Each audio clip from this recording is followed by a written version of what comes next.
어제 선거 방송 세 번째 토론이 마쳤습니다. 세 번 다 끝나게 됐습니다. 어제 제가 밤 늦게 방송 토론에 대한 총평을 말씀을 드렸습니다만 정말로 앞으로 국가의 5년, 대한민국의 5년을 각 분야별로 경제, 사회, 정치와 외교 안보 분야에 대해서 후보의 준비된 역량이 어느 정도 되는지를 검증하는 그런 시간이 돼야 함에도 불구하고 네거티브 일색으로 진행했던 김문수 후보와 이준석 후보 정말 매우 실망스럽습니다. 더욱이 선거 방송에서 아이들까지 지켜보고 있는 그 생방송으로 진행되는 그 토론 현장에서 차마 이 자리에서조차도 입에 담기 어려운 발언을 꺼내면서 저열한 언어 폭력을 행사한 것에 대해서는 이준석 후보의 그 폭력 행위에 대해서는 도저히 용납할 수가 없는 것이 아니냐. 그런데 오늘 입장을 내면서 또 뻔뻔하게 얘기를 해놨더라고요. 그 후한무치가 곧 젊음은 아닙니다.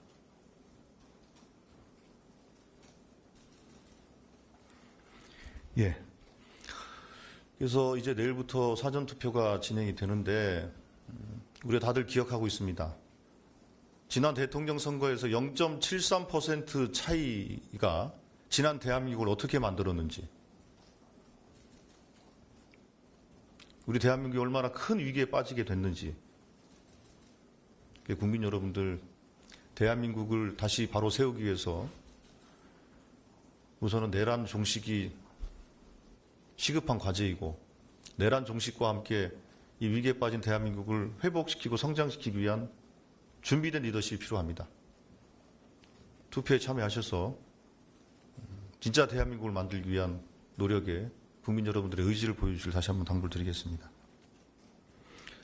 예, 일단 투표율은 저희들이 현재 전망치나 예정치를 목표치 이런 것들을 아직은 저희들이 생각하고 있지는 않고요.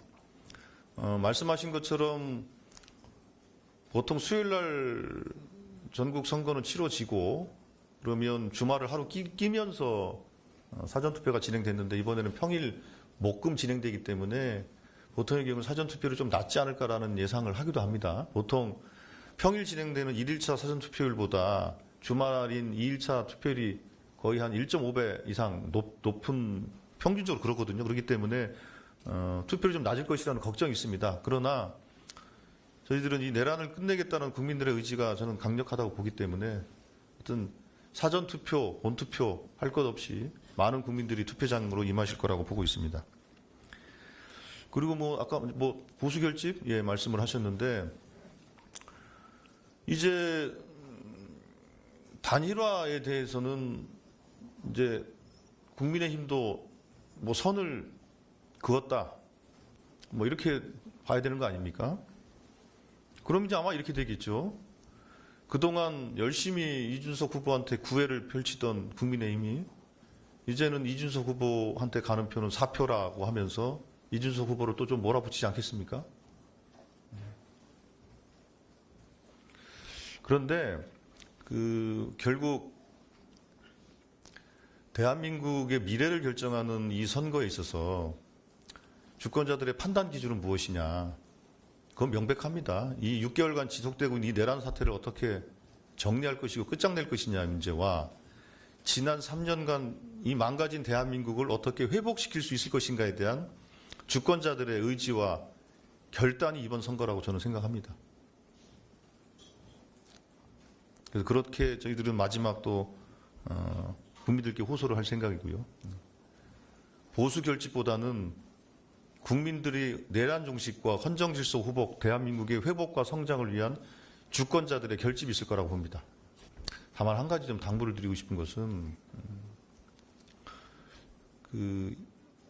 이 선거가 매우 이례적으로 치러지는 선거지 않습니까? 그러다 보니까 어느 한쪽은 상당히 수세적인 측면에서 선거를 치를 수밖에 없었고, 그러니까 온통 네거티브만 가지고 선거를 치릅니다. 그러니까 저쪽에서 하는 얘기가 없으니까 온갖 비난 막 네거티브 공세를 퍼붓는 것에 대해서 미디어는 또 그걸 또 반영 안 할 수가 없는 처지도 좀 충분히 좀 이해를 합니다. 그런데 가능하면 우리가 정말로 이 대한민국의 현실을 타개하기 위해서 우리가 어떤 주제를 가지고 토론하고 또 확인하고 검증해야 될지에 대해서 같이 남은 6일 동안이라도 우리가 함께 같이 공론을 잘 만들어가는 차원에서 좀 노력했으면 좋겠습니다. 저희들도 최대한 그렇게 노력할 테니 언론 여러분께서도 좀 많이 좀 협조해 주시고 좀 도와드릴 부탁을 드리겠습니다. 오늘 좋은 하루 되시기 바랍니다. 고맙습니다.